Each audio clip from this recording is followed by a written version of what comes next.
मित्रांनो आज आले परत धारणावर.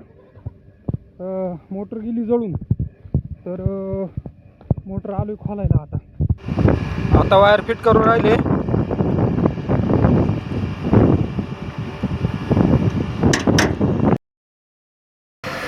तर मित्रांनो आता बा तिथं ती मोटर आहे, ती उलटे ड्रम, ती आता ही मोटर वर काढायची.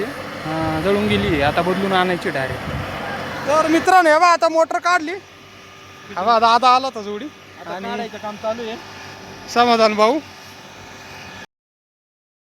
आणि आता जायचं फिटर जळून गेली मोटर. आता ह्या बा इडं आणली आणि आता इडं गाडी येईल अशी. समाधान भाऊ, दादा, मी. रोटरीच्या आता थोड्या वेळाने होईल मोकळी.